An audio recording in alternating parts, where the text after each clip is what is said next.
अगं एक थप्पड काय बसली तर घरभर गोंधळ उडवून दिला. खोली बंद करून केव्हापासून रडत बसली आहेस? अगं थप्पड मारली तर काय झालं? तुझाच नवरा आहे तो. दिवसभर काम करून येतो, थकलेला असतो. थोडा राग आलास तर काय झालं? अशात त्याचा हात वर गेला. त्यात इतकं नाटक काय करत आहेस? सासूने हे म्हटलं. जेव्हा नणंद म्हणाली, वहिनी तुम्ही एक थप्पडीत इतक्या दुखावलात, आता इतके नखरे करू नका आणि लवकर जेवण बनवा. पण कीर्ती आत बसून थप्पडबद्दल विचार करत होती की तिच्या नवऱ्याने सगळ्यांसमोर तिला मारलं होते. तेवढ्यात खोलीचं दार उघडलं आणि कीर्ती बाहेर आली. ननंद नेहा म्हणाली, आता काय आम्हाला काय घुरत आहेस? जा आणि जेवण का नाही बनवत? कीर्तीने तिच्या आणि ननंदच्या बोलण्याकडे दुर्लक्ष करून असं काही केलं की सगळ्यांचे होश उडाले. पूर्ण गोष्ट जाणून घेण्यासाठी व्हिडिओला शेवटपर्यंत नक्की बघा. व्हिडिओला लाईक, शेअर करा आणि आमच्या चॅनलला सबस्क्राईब करायला विसरू नका. अगं सुनबाई, पराठ्यांबरोबर आचार तरी दे. आचारशिवाय कोरडं पराठं कसं खाणार? दुसऱ्यांच्या सुना चटणी दही पण दिलं असतं. आणि एक आपली सून आहे जी कोरडे बटाट्याचे पराठे करून ठेवलेत. कीर्ती आतून आचार घेऊन आली आणि म्हणाली, मम्मीजी, चटणी तर मी करून दिली असती, पण चटणीसाठी साहित्यही लागतं ना. आणि दही तर काल रात्रीच संपलं. तेवढ्यात नणंद नेहा आली आणि म्हणाली, वहिनी हे सगळं तर तुम्हाला सांगावं लागेल ना, बाहेरून काय आणायचं काय नाही. दीदीला राग आला आणि ती म्हणाली, दीदी जर चटणी दही नसेल तर त्यात इतकी मोठी गोष्ट नाही. बटाट्याचे पराठे आचार आणि चहासोबतही खाल्ले जातात.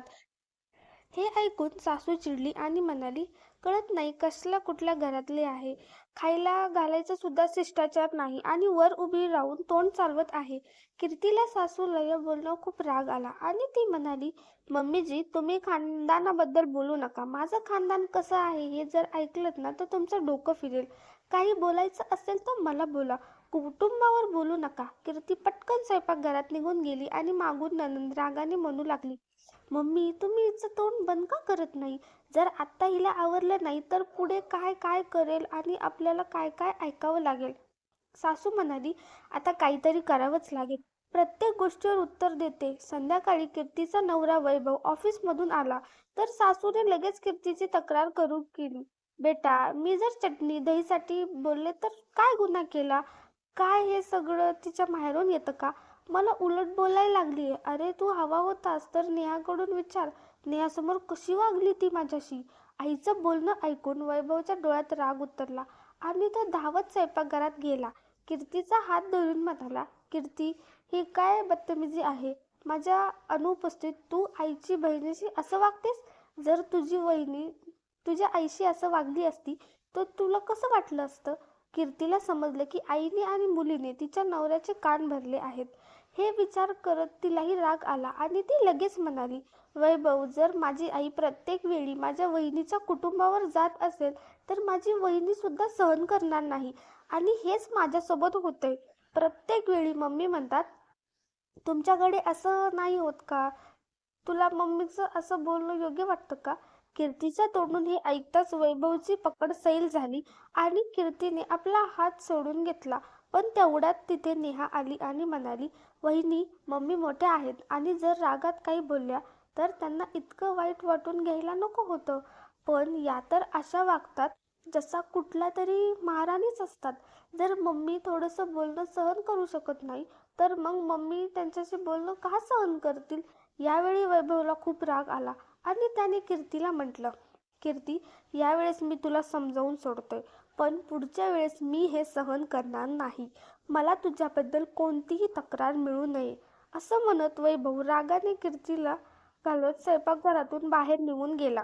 मात्र कीर्तीच्या मनात हे चालू होतं की तिची नणंद आणि सासू मुद्दाम गोष्टी वाढवून तिच्या नवऱ्याच्या कानात भरतात आणि स्वतःची चूक कधीच कबूल करत नाहीत.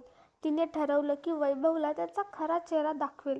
दुसऱ्या दिवशी सकाळी कीर्तीचा चेहरा उतरलेला पाहून तिच्या सासूने नेहाला विचारलं, नेहा ही घरात अशी उदासारखी शकल घेऊन फिरतीये. सकाळपासून असं जणू वाटतंय घरात शोक चालू आहे. नेहाने चिंगारी लावली आणि आग भडकवली. ती जोरात ओरडून म्हणाली, सुनबाई, घरची लक्ष्मी जर असं तोंड लटकावून फिरत असेल तर या घरात लक्ष्मी कशी टिकणार? अगदी तोंड कसं करून फिरते जसं घरात कोणाचा मृत्यूच झाला आहे. हे शब्द इतके कठोर होते, कीर्तीचं मन पूर्णपणे तुटून गेलं आणि ती स्वतःला बोलण्यापासून रोखू शकली नाही. ती म्हणाली, मम्मीजी, जेवताना तुम्ही मला घरची लक्ष्मी म्हणता, पण त्याच लक्ष्मीची बेइज्जती मात्र तुम्ही सारखी करता. तुम्ही माझ्याकडून हसून बोलण्याची अपेक्षा करता, पण स्वतः माझ्याशी हसून का बोलत नाहीत? ज्या प्रकारचे तुमचे शब्द तुम्ही वापरता, आमच्या घरी असे शब्द कधीच वापरले जात नाहीत. कीर्तीचं हे बोलणं ऐकून तिची सासू संतापून गेली आणि ती म्हणाली, सून, आजपासून जर तू तोंड चालवलंस तर ते तुझ्यासाठी बरं होणार नाही. कीर्तीनेही लगेच उत्तर दिलं, जर तुम्ही मला असे शब्द वापरून बोलता तर मीही ते सहन करणार नाही. तेवढ्यात नेहा संतापून पुढे आली, कीर्तीचे केस पकडले आणि म्हणाली, हे तरी सांग, इतकं कशावरून इतरतेस? कुठल्या तरी राजघराण्याची राणी आहेस का? सारखं माझ्या आईला उलट उत्तर देत असतेस.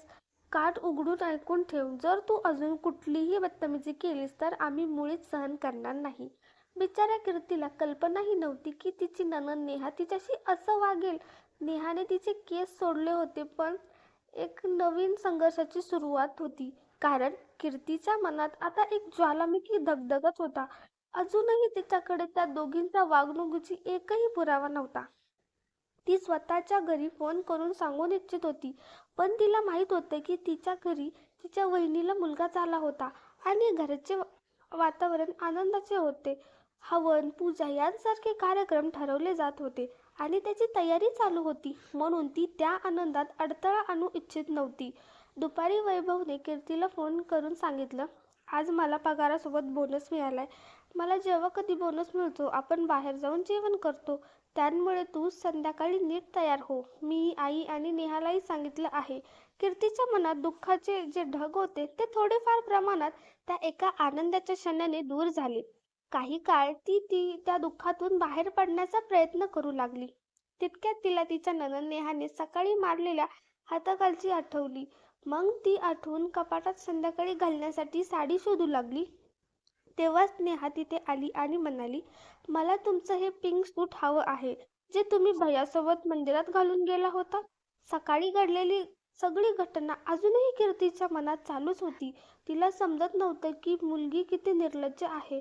सकाळी इतकी अपमानास्पद वागणूक देऊनही आता सूट मागायला आली आहे. पण कीर्तीला सध्या वाद वाढवायचा नव्हता, कारण बाहेर जेवायला जायचा आनंद ती बिघडू इच्छित नव्हती. तिने नेहाला तो सूट पटकन काढून दिला आणि नेहा तो घेऊन गेली. संध्याकाळी वैभव घरी आला आणि म्हणाला, कीर्ती, आधी एक कप चहा दे. तेवढ्यात नेहा म्हणाली, भैया, आता तुम्ही चहा प्यायला बसलात तर सगळा वेळ चहा पिल्यातच जाईल. मी तर विचार करते थोडंसं समुद्रकिनारी फिरून यावं. संध्याकाळी तिथं फार छान वाटतं. नेहाचं बोलणं ऐकून वैभवने लगेच कीर्तीला सांगितलं, कीर्ती, चहा बनवू नकोस. आपण चहा बीचवरच घेऊ. हे ऐकून कीर्तीला खूप राग आला. हा एका क्षणात नेहाचं ऐकतो आणि मी याच्याबद्दल काही सांगितलं तर कधीच विश्वास ठेवत नाही. याला स्वतःच्या बायकोवरच विश्वास नाही आणि बहिणीचा थोडा आनंद राखण्यासाठी बाहेर चहा प्यायलाही तयार आहे. याला बायकोच्या आनंदाचं काहीच मोल वाटत नाही. कीर्तीला नेहा आणि वैभव दोघांवरही खूप राग येत होता. तरीही ती बीचवर गेली आणि तिथं वाळूत बसून राहिली. नेहाने मनसोक्त वैभवचा खर्च करवला आणि कीर्ती फक्त पाहत बसली. तेवढ्यात कीर्ती म्हणाली, वैभव, तिथून माझ्यासाठी एक आईस्क्रीम आणशील का? तेव्हा वैभवने खिशातून पैसे काढले आणि कीर्तीच्या दिशेने हात करत म्हणाला, घे, तूच जाऊन घेऊन ये. हे ऐकून कीर्तीला खूप वाईट वाटलं, कारण तिला असं जाणवलं की वैभव नेहाच्या प्रत्येक मागणीला नकार देतो. तिच्यासाठी काहीही लागलं की तिला उठावं लागत नाही. पण कीर्तीने एक आईस्क्रीम मागितलं तरीही वैभव तयार नव्हता. खरं तर कीर्ती वैभवची चाचणी घेत होती, बघूया माझ्यासाठी किती करतो. पण वैभव या चाचणीत नापास झाला होता. आता कीर्तीच्या अंगातील रक्त उकळू लागलं होतं. असं वाटत होतं की ती कधी तिचा संयम तुटेल आणि ती स्फोट होईल. तरीही तिने सध्या आपला राग अनावर धरला होता. असं वागणारा नवरा तिने कधीच अपेक्षित केलं नव्हतं. जो तिची काळजी घेत नाही, ती सगळ्या घराची काळजी घेते, मग तिची कोणी का घेत नाही? हे विचार तिच्या मनात सतत येत होते. 7:30 वाजता सगळे रेस्टॉरंटला पोचले आणि टेबलवर बसले आणि तिथेही कीर्तीला नेहाच्या वागणुकीवर राग येऊ लागला, कारण ती तिच्या नवऱ्याच्या शेजारी बसायचं ठरवत होती. पण नेहाने आधीच त्या खुर्चीवर बसून तिला सांगितलं, वहिनी, तुम्ही मम्मीच्या शेजारी बसा. फक्त कीर्ती फक्त बसून पाहत राहिली. दोघे बहीण भाऊ जेवणात मेनू ठरवत होते. कुणीच तिचा विचारही करत नव्हतं. नेहा आणि वैभवने सगळ्यांचा जेवणाचा मेनू ठरवला. तेव्हाच सासूबाई म्हणाल्या, मला पनीर आणि रोटी खायची आहे. हे चायनीज वगैरे मला चालत नाही. नेहा हसत म्हणली, ठीक आहे मम्मी, तुमच्यासाठी तेच मागवतो. पण अजूनही कुणी कीर्तीला विचारले नाही की तिला काय हवं आहे. लग्नानंतर पहिल्यांदाच सगळं कुटुंब एकत्र रेस्टॉरंटमध्ये जेवायला आलं होतं आणि अशी वागणुकीची कीर्तीने कल्पनाही केली नव्हती. नेहाच्या आवडीचं चायनीज मागवण्यात आलं, सासूबाईंसाठी पनीर मागवण्यात आलं, पण वैभवच्या मनात एक क्षणासाठीही कीर्तीला विचारायचा विचार आला नाही. कीर्तीने थोडंसं खाल्लं आणि सांगितलं, मला भूक नाही. तरीही कोणी तिच्याकडे लक्ष दिलं नाही. आता तिचा मूड पूर्णपणे खराब झाला होता. ना ती हसत होती ना कोणाशी बोलत होती. समोर बसलेला वैभव आणि नेहा एकमेकांशी गप्पा मारत होते. कीर्तीच्या मनात आलं, जेव्हा आम्ही माझ्या माहेरी रेस्टॉरंटला जातो तेव्हा सगळ्यात आधी वहिनी अवनीची आवडी विचारतात. जेवणाच्या शेवटी अवनीला विचारतात, अजून काही खायचंय का? पण इथे कुणालाही कीर्तीच्या अस्तित्वाची पर्वाही नव्हती. जेवणानंतर सगळे तिथून निघाले आणि घरी परतले. घरी परतल्यावर नेहा म्हणाली, वहिनी आज तर मस्त मज्जा आली. नेहा म्हणाली, आज मी मनसोक्त चायनीज खाल्लं, बीचवर फिरायला गेलो आणि माझ्या आवडीचं आईस्क्रीमही खाल्ले. कीर्ती नेहाकडे तिरक्या नजरेने पाहत होती आणि बघत होती ती की वैभव तिच्या सगळ्या गोष्टी ऐकून किती आनंदी होते. त्याने एकदाही आपल्या बायको म्हणजे कीर्तीला विचारलं नाही, तुला फिरायला जाऊन कसं वाटलं? जसं त्याला काहीच फरक पडत नाही. वैभव थकल्यामुळे पलंगावर पडतो झोपून गेला आणि कीर्ती जेव्हा सासूबाईला दूध देऊन खोलीत आली तेव्हा काही वेळ उभी राहून वैभवकडे पाहत म्हणाली, कारण तिला त्याच्याशी बोलायचं होतं, विचारायचं होतं की या घरात माझं स्थान नक्की काय आहे. पण तो तर झोपून गेला होता. सकाळी उठल्यावर कीर्तीने काहीच काम केलं नाही. पण जेव्हा वैभव म्हणाला, कीर्ती चहा दे ना, तेव्हा ती चहा बनवायला गेली आणि विचार करू लागली, मी माझ्याकडून काहीही चूक करणार नाही, जेणेकरून कुणालाही माझ्यावर बोट ठेवायची संधी मिळू नये आणि मग मी त्यांना त्यांच्याच चुका दाखवेल. वैभव नाश्ता करून ऑफिसला निघून गेला, पण कीर्तीला अजूनही त्याच्याशी बोलायची संधीच मिळाली नाही. दिवसभर तिच्या मनात त्या मागच्या दिवसाच्या गोष्टी फिरत होत्या. नेहाने कसं तिचे केस ओढले आणि रेस्टॉरंटमध्ये कसा तिचा विचार न करता मेनू ठरवला. तरीही ती ठरवून बसली होती, काही झालं तरी आज मी वैभवशी बोलणारच. संध्याकाळी वैभव घरी आला तेव्हा कीर्तीने सर्वप्रथम त्याच्यासाठी चहा बनवला आणि जेव्हा वैभव म्हणाला, मला थोडीशी भूक लागली आहे, तेव्हा नेहा लगेच म्हणाली, भैया पकोडे खाशील का? वैभव खुश होऊन म्हणाला, भूक तर लागली आहे, मिळाले तर छानच. नेहा स्वतः काही बनवणारी नव्हती. तिने लगेच कीर्तीला सांगितलं, लवकर प्याज आलूचे पकोडे बनव, भैयाला भूक लागली आहे. कीर्तीलाही माहीत होतं की पकोड्यांची मागणी कुणी केली आहे. तिला क्षणभर वाटलं की मी हे पकोडे बनवायचे नाहीत, पण तरीही तिने पकोडे बनवले आणि जेव्हा ती ते सर्वांसमोर घेऊन गेली तेव्हा सासूबाई पाहून खुश झाल्या. तिघं एकदम पकोड्यावर तुटून पडले. पण काही क्षणातच सासूबाईंनी पकोड्यांची प्लेट जमिनीवर फेकून दिली आणि म्हणाल्या, हे काय केलंस? लग्नाला इतके महिने झाले तरी अजूनही तुला स्वयंपाक यायला नको? या पकोड्यात मीठ सुद्धा नाहीये. तेव्हा कीर्तीच्या लक्षात आलं की ती मीठ घालायला विसरली आहे. तिने सासूबाईला सांगितलं, मम्मीजी कसं झालं कळलं नाही, मीठ घालायचं विसरले. सासूबाईंनी चिडून उत्तर दिलं, मीठ विसरलीस? आम्ही तुला काय मोफत रोट्या तोडायला आणलंय का घरात? हे ऐकून कीर्तीच्या डोळ्यात अश्रू आले. ती आधीच इतक्या गोष्टींचा भार सहन करत होती. तिच्या डोळ्यात पाणी पाहून सासूबाई म्हणाल्या, तुझा नवरा इथे बसलाय म्हणून नाटक करतेस? अरे जसा हा ऑफिसला गेल्यावर बोलतेस तसेच उत्तर आता का नाही देत? कीर्तीचे डोळे विस्फारून सासूबाईंकडे पाहत राहिली. ही कसली आहे? स्वतःच्या शब्दाचा भानही नाही आणि सगळा दोष माझ्यावर ढकलते. यावर कीर्ती डोळे विस्फारून सासूबाईला विचारलं, मम्मीजी, ज्या शब्दात तुम्ही मला बोलत आहात तशाच शब्दात जर नेहाला तिच्या सासरच्यांनी बोललं तर तुम्हाला कसं वाटेल? जर त्यांनी म्हटलं की ही मोफतच्या रोट्या तोडते तर तुम्हाला काय वाटेल? हे ऐकताच सासूबाई संतापून म्हणाल्या, पाहिलंच ना वैभव, मी तुला याच गोष्टीसाठी सांगत होते. बघ हिची भाषा कशी चालते, आता मला टोमणे मारते. ही तर वाटच पाहते की मी माझ्या मुलीबरोबर असं वागावं. सासूबाई काही ऐकण्याआधीच उठून कीर्तीच्या गालावर एक हलकासा चापट मारला. त्यामुळे कीर्ती हादरली आणि गालावर हात ठेवून फाटलेल्या नजरेने पाहत राहिली. अचानक कीर्ती जोरात ओरडली, मला मारण्याची हिंमत कशी झाली? मी देखील कोणाची तरी मुलगी आहे, कुणाची तरी बहीण आहे. सासू म्हणाल्या, एक चापट पडल्याने इतका गोंधळ घालायची गरज नाही. तुझ्या वागणुकीवर तर वैभवने अजून जास्त केलं पाहिजे होतं. आता मात्र कीर्तीची सहनशक्तीचा अंत झाला होता. एक एक आईच आहे आपल्या मुलाला बायकोला मारायला सांगत असते, तर ती काय अपेक्षा करावी? कीर्तीने तातडीने उत्तर दिलं, तुमचा जावई जर तुमच्या मुलीवर हात उचलला तर तुम्हाला कसं वाटेल? या घरात माझ्यावर जे काही होतंय ते जर तुमच्या मुलीवर झालं तर ती क्षणभरही सहन करणार नाही. इथे मला घरातील व्यक्ती समजलं जात नाही, माझी आवड विचारली जात नाही, कुणालाच माझं काहीच वाटत नाही. सासूबाई सतत टोमणे मारतात आणि नणंद तर माझ्यावर हात उगारते. का नेहा, मी चुकीचं बोलते का? मी कालची गोष्ट विसरली नाहीये. हे ऐकून नेहा म्हणाली, भैया त्यात माझी काही चूक नव्हती. हिचं वागणंच असं आहे की हात आपोआप उठतो. अजून आज तुमचाही हात उचललाच ना. कीर्ती पूर्णपणे संताप झाली आणि नेहाला सुनवत म्हटलं, तू माझ्याहून लहान आहेस, तू माझ्यावर हात उचलू शकतेस हे तुला कुणी सांगितलं? कळलं तुला जेव्हा तुझी नणंद तुझ्याशी असं वागेल?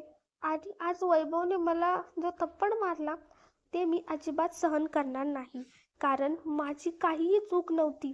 जर मीठ घालायचं राहिलं तर त्यावर एवढा तमाशा करण्याची काय गरज नव्हती. आणि जर मी काही काम नीट करत नसेल तर आता मी काहीच काम करणार नाही, असं म्हणत कीर्ती आत गेली आणि खोलीचं दार बंद करून घेतलं. रात्रीचे 9 वाजायला आले होते पण कीर्ती खोली बाहेर आलीच नाही. वैभवही तिच्या पाठोपाठ खोलीत गेला आणि झोपून गेला. इतक्यात कीर्तीचा फोन वाजला. तिने पाहिलं आईचा कॉल होता. तिने फोन उचलला. आई म्हणाली, अगं बाई, मी केव्हापासून जावयांना फोन करते पण ते उचलत नाहीयेत, म्हणून तुला फोन केला. परवा घरी हवन आहे, कुळपूजनाचा कार्यक्रम ठेवला आहे, तुम्ही सगळे येऊन जा. हवं असेल तर एक दिवस आधीही ये. यामुळे आम्हाला आमच्या लेकीसोबत वेळ घालवता येईल. आणि तुझ्या भावाच्या पोराचा कार्यक्रम आहे, तुझी उपस्थिती खूप महत्त्वाची आहे, आम्हाला बरं वाटेल. बोलणं स्पीकरवर सुरू होतं आणि कीर्तीचा उदास स्वर ऐकून तिची वहिनी अवनी सगळं समजून गेली. तिने लगेच फोन स्पीकरवरून काढून हातात घेतला आणि म्हणाली, दीदी खरं खरं सांगा ना, काय झालंय का? बघ ना दीदी, काही झालं असेल तर मनात घेऊ नकोस आणि सहन करायची अजिबात गरज नाही. मला चांगलंच माहीत आहे की तुझी सासू आणि नणंद किती तिखट आहेत. मी बऱ्याच दिवसापासून लक्षात घेतलं होतं की तुझा फोन येत नाहीये, पण आता तुझ्या आवाजातून जाणवतंय की काहीतरी बिथसलंय. दीदी, हे तुझंच घर आहे, या घराचे दरवाजे तुझ्यासाठी नेहमी उघडे आहेत, कधीच संकोच करू नकोस. तिथेच सासू बाहेरून दरवाजा ठोसत देत म्हणाली, अगं एक चापट बसली तर काय प्रलय मंदिर झाला का? खोली बंद करून किती वेळ रडतेस? अगं चापट मारली तर काय झालं? तुझा नवरा आहे ना तो. सारा दिवस मेहनत करून घरी येतो, थकतो, तेव्हा थोडा राग येतोच. अशा वेळी जर त्याचा हात उचलला तर त्यात एवढा तमाशा करण्यासारखं काय आहे? हे ऐकताच नणंद नेहा म्हणाली, वहिनी एक चापट बसली आणि इतकी बिचकलीस, आता नखरे करत नको बसू, पटकन जेवण बनव. पण कीर्ती आत बसून त्या एक थप्पडबद्दल विचार करत होती, जी तिच्या नवऱ्याने सगळ्यांसमोर मारली होती. तेवढ्यात दार उघडलं आणि कीर्ती बाहेर आली. नेहाने पाहताच लगेच तिरसटपणे विचारलं, आता काय, आम्हाला विसरलीस का? चल जेवण बनव. कीर्तीच्या लाल डोळ्यांकडे पाहून नेहा आपल्या आईकडे पाहू लागली आणि कीर्तीने संतप्त नजरेने त्यांच्याकडे पाहत ठामपणे उत्तर दिलं, असं समजू नका की मी मला काहीही म्हणलं, मला मारलं आणि मी शांत बसेन. माझं घर, माझी माणसं नेहमीच माझ्यासोबत आहेत. आता तुम्ही तुमच्या दुनियेत खुश राहा, मी चाललीये. नेहा धावत जाऊन आपल्या भावाला घेऊन आली. वैभव संतापून आला आणि हात उघडत म्हणाला, कीर्ती. एवढा कीर्तीने दोन्ही हातांनी त्याला जोरात ढकलून दिलं आणि ठणकावून म्हणली, खबरदार जर मला मारण्याचा, हात लावण्याचा प्रयत्नही केलास तर थेट पोलीस स्टेशनमध्ये जाईन. जेल बघायचंय ना, मग तयार राहा. जेलचं नाव ऐकताच नेहा आणि तिची आई थरथरू लागल्या. त्यांनाही वैभवला सांगितलं तिला जाऊ दे, माहीत नाही काय करेल. कीर्तीने पटकन आपलं सामान जमवलं आणि आपल्या भावाला बोलवून घेतलं. भाऊ आल्यावर वैभव लगेच तिच्यासमोर हात जोडून माफी मागू लागला. कीर्ती, माझ्याकडून चूक झाली.